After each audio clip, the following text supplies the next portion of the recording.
একাদশ ও দ্বাদশ শ্রেণীর আইসিটি তৃতীয় অধ্যায়ের প্রথম অংশ সংখ্যা পদ্ধতির বেসিক ভিডিওতে সবাইকে আমার স্বাগতম। আজকে আমরা এই সংখ্যা পদ্ধতির ওপর বেসিক ভিডিও বানানো শুরু করব এবং আস্তে আস্তে প্রত্যেকটা টপিক সম্পর্কে আমরা এখানে আলোচনা করব। তো প্রথমে আমরা দেখতে পাচ্ছি সংখ্যা পদ্ধতি দুই প্রকার। তো প্রথমটি হচ্ছে পজিশনাল সংখ্যা পদ্ধতি, দ্বিতীয়টি হচ্ছে নন পজিশনাল সংখ্যা পদ্ধতি। তো প্রথমে যখন আমরা পজিশনাল সংখ্যা পদ্ধতি নিয়ে কথা বলবো, এটা মানে কি? মনে রাখতে হবে যে সংখ্যা পদ্ধতিতে কোনো সংখ্যা বা অঙ্ক এর পজিশনের উপর নির্ভর করে নির্ণয় করা হয়, তখন একে পজিশনাল সংখ্যা পদ্ধতি বলে। আর যে সংখ্যা পদ্ধতিতে যদি কোনো অঙ্কের মান তার পজিশনের উপর নির্ভর করে না হয়, তাহলে তাকে নন পজিশনাল সংখ্যা পদ্ধতি বলে, যেমন হায়ারোগ্লিফিক্স। এখন আমরা পজিশনাল সংখ্যা পদ্ধতি সম্পর্কে জানবো যে এটি হচ্ছে চার প্রকার।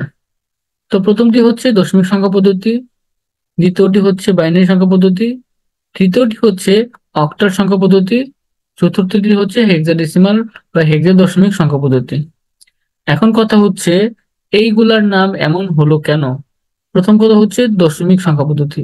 এইখানে টোটাল 10টি অঙ্ক ব্যবহার করা হয়, যেটা হলো 0 থেকে 9। এর জন্য এর ভিত্তি 10। টোটাল 10টা অঙ্ক যে ব্যবহার করেছি। ভিত্তি হচ্ছে কোন সংখ্যা পদ্ধতির ভিত্তি বা বেস বলতে বোঝায় ওই সংখ্যা পদ্ধতিতে ব্যবহৃত মোট অঙ্ক বা ডিজিট সংখ্যাকে। এখন দশমিকে যেহেতু 0 থেকে 9 টোটাল 10টি অঙ্ক ব্যবহার করা হয়েছে, তাই একে দশমিক সংখ্যা পদ্ধতি বলে, যেটি আমাদের প্রচলিত সংখ্যা পদ্ধতি। আর আমরা আগে যেমন যে কোনো সংখ্যা পদ্ধতি লিখতে গেলে ব্র্যাকেটে কিছু লিখতে হতো না, কিন্তু আইসিটির এই অধ্যায়ের ক্ষেত্রে আমরা যখন কোনো একটি অঙ্ক বা সংখ্যা লিখব, সেটা কোন সংখ্যা পদ্ধতিতে আসে সেটা আমাদের অবশ্যই বলে দিতে হবে। যেমন এখানে 241 ব্র্যাকেট দিয়ে 10-এ বলেছে, 10 দিয়ে বুঝবো এটা দশমিকে আছে, কারণ দশমিকেই 10টি অঙ্ক ব্যবহার করা হয়। তারপর হচ্ছে বাইনারি। বাইনারি সংখ্যা পদ্ধতি হচ্ছে যেখানে শুধু দুইটি সংখ্যা ব্যবহার করা হয়, যেটা হচ্ছে 0 আর 1। এর জন্য এর ভিত্তি হচ্ছে 2। যেমন এখানে একটা উদাহরণ দিয়ে দিচ্ছে যে 1011 বা 1101 বা 1011, যেটি বলি না কেন 2 আছে, এটি হচ্ছে আমার বাইনারি সংখ্যা পদ্ধতি। অক্টাল সংখ্যা পদ্ধতি, এর ভিত্তি হচ্ছে 8। অক্টাল, অক্ট দ্বারা 8 বোঝায়, মানে এখানে 0 থেকে 7 টোটাল 8টি অঙ্ক বা ডিজিট ব্যবহার করা হয়েছে। যেমন 241 8-এ আছে। আমাদের 241 কিন্তু 10-ও থাকতে পারতো, কিন্তু এর জন্যই কনফিউশন বা দ্বিধা দূর করার জন্যই আমরা কোন পদ্ধতিতে আসে সেটি বলে দেওয়ার চেষ্টা করি।